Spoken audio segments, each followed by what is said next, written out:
Sebenarnya kita harus jujur mengatakan ketika pemberian pangkat 4 bintang kepada Prabowo, pesan kuatnya yang ditangkap publik itu dari ucapan Prabowo. Apa? Setelah usai diberikan tanda jasa 4 bintang itu, kalimat Prabowo itu sederhana. Ini sangat berat. Kalau saya bisa menafsirkan ucapan Prabowo, dia mengirim pesan. Kamu mau kasih saya 4 bintang, tujuannya supaya kamu benturkan saya dengan senior saya, tujuannya supaya kamu benturkan saya dengan para militer lain yang berada di oposisi. No, saya nggak mau. Ini berat. Ini paket makan siang ala politik gorong-gorong Jokowi ini memang mau diwariskan dalam rangka untuk menghancurkan citra Prabowo. Seolah Prabowo itu otaknya kosong, hanya pikirannya bagaimana mengumpul beras, gula, sembako untuk kasih makan rakyat secara gratis. Paket ini menghina, bukan dulu rakyat, bukan menghina rakyat. Yang pertama yang dihinakan itu adalah Prabowo.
Apa yang Anda lihat dari tindakan Jokowi 3 hal tadi ya? Soal apa itu?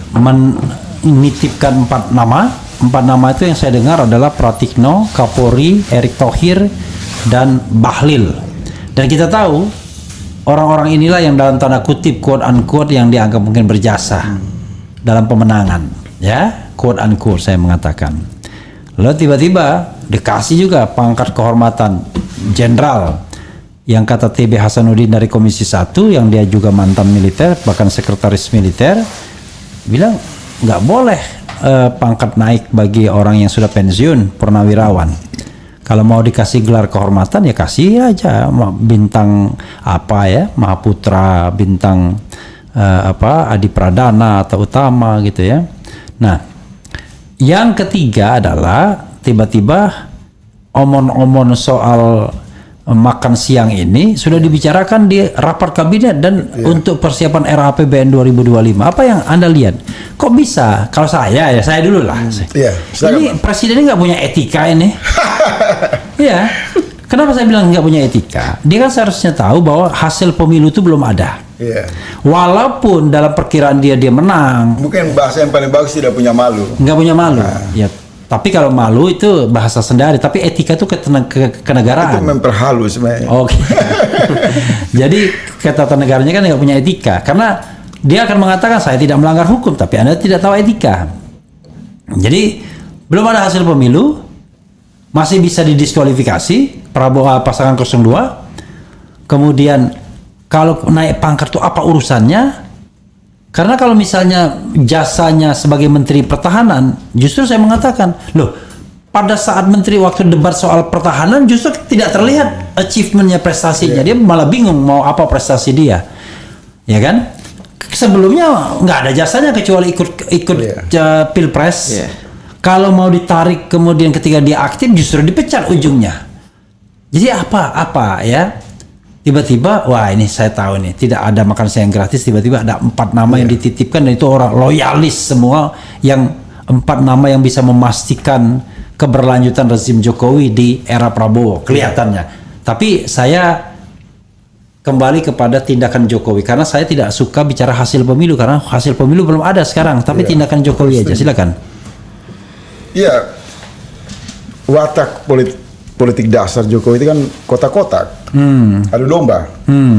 Jadi membicarakan penyusunan kabinet dengan menitip orang-orang lingkaran dia di dinasti politik Jokowi ini, itu justru pengumuman bahwa saya sudah berhasil membuat kecurangan, dan mereka mungkin membantu saya sangat bekerja keras membantu dalam proses kecurangan ini, maka sebagai hadiah tolonglah jangan biarkan mereka menjadi hamba sahaya. Tapi mereka diberi lapak di kabinet. Bahasa publiknya kan di media sosial seperti itu. Ini satu pendekatan gaya pengemis dari perilaku Jokowi yang punya dimensi juga politik kotak-kotak adu domba. Politik kotak-kotak. Kotak-kotak. Politik pengkotak-kotaan gitu ya. Yang tadi dia bilang Bang Refli itu kan, pemilu belum dilegitimasi siapa menang kalah. Kemudian ada proposal dari calo calo politik. Jokowi itu sudah mulai muncul. Ini kan gaya-gaya makelar, gaya-gaya tengkulak. Orang yang hanya melihat untung rugi dengan memanipulasi kecurangan, kekalahan dan kecurangan itu sebagai jalan untuk lakukan deal. Jadi lebih tujuan untuk memprovokasi, memberi harapan palsu, atau justru sebaliknya dia takut, Jokowi mulai sadar kalau benar Jokowi yang mengajukan 4 nama untuk dititipkan kepada Prabowo, itu justru menunjukkan dia panik. Kalau dia berpengaruh kuat terhadap Prabowo, maka itu kan bisa dibalik layar aja, deal itu tidak usah dititip-titipkan. Tapi ketika diumumkan, dia butuh tekanan publik dari para buzzernya bahwa saya sudah bekerja keras membuka lorong-lorong gelap bagi Anda untuk menang secara curang, maka wajib hukumnya mengambil orang terbaik yang ikut di dalam proses demokrasi akal-akalan ini. Ini berarti menunjukkan Jokowi ini ketakutan. Karena harus diingat juga begini Bang, Prabowo ini nggak bisa diatur. Terlepas dari saya melakukan sikap kritis terhadap dia. Kepada Soeharto saja, pengalaman kami 98, Prabowo itu melawan. Kurang apa Soeharto membesarkan Prabowo? Dipersiapkan mertuanya sendiri, dikawinkan anaknya, dikasih tempat-tempat istimewa. Tapi ketika tekanan-tekanan di lingkaran Prabowo pada saat itu, Amin Rais, Fadlizon, kelompok-kelompok gerakan reformasi, Prabowo juga melakukan pembelotan terhadap kekuasaan Soeharto. Apalagi cuma Jokowi, ya kan? Dan mungkin juga Jokowi sadar itu. Dia hanya sebagai petugas partai, dia bukan ketua umum partai. Maka kemudian ada ketakutan. Nah ini berlanjut mengikat Prabowo, mengikat Jokowi dan Prabowo. Muncul lagi kan adegan berikutnya, adegan pemberian pangkat kehormatan. Nah banyak yang menolak karena dianggap macam-macam lah persepsi mereka.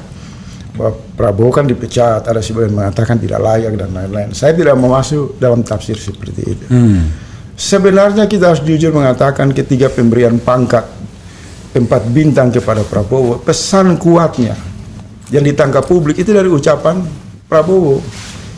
Apa? Setelah usai diberikan tanda jasa 4 bintang itu, kalimat Prabowo itu sederhana. Ini sangat berat. Kalau saya bisa menafsirkan ucapan Prabowo, dia mengirim pesan. Kamu mau kasih saya 4 bintang, tujuannya supaya kamu benturkan saya dengan senior saya. Tujuannya supaya kamu benturkan saya dengan para militer lain yang berada di oposisi. No, saya nggak mau. Ini berat. Kalau saya tangkap. Jadi Prabowo juga berusaha untuk menghindari jebakan-jebakan Jokowi yang memang 2 kali dia dikalahkan. Itu jadi pengalaman yang berat bagi Prabowo. Nah yang ketiga, ini paket makan siang ala politik gorong-gorong Jokowi ini memang mau diwariskan dalam rangka untuk menghancurkan citra Prabowo. Seolah Prabowo itu otaknya kosong, hanya pikirannya bagaimana mengumpul beras, gula, sembako untuk kasih makan rakyat secara gratis. Paket ini menghina, bukan dulu rakyat, bukan menghina rakyat. Yang pertama yang dihinakan itu adalah Prabowo. Baru yang keempat kita simpulkan dari 3 adegan ini. Ini semua pembicaraan omong kosong Bang. Baik pemberian jasa 4 bintang, janji 4 menteri orang dekat Jokowi masuk, kemudian desain pembicaraan soal makan siang, ini semua omong kosong.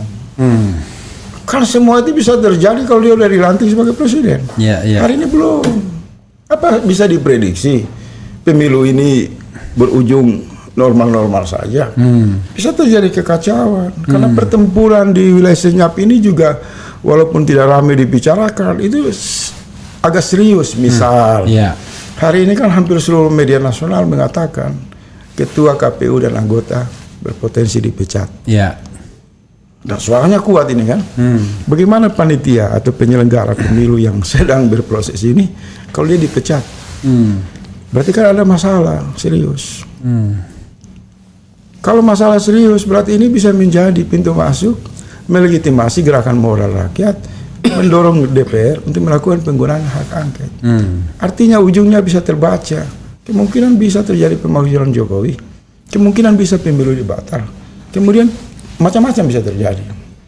Jadi bicara khayalan tentang program makan siang, bicara keagungan bintang penghormatan, bicara soal jadi makilar jabatan untuk orang-orang Jokowi masih di kabinet Prabowo, ini tidak relevan dengan waktu yang tersedia.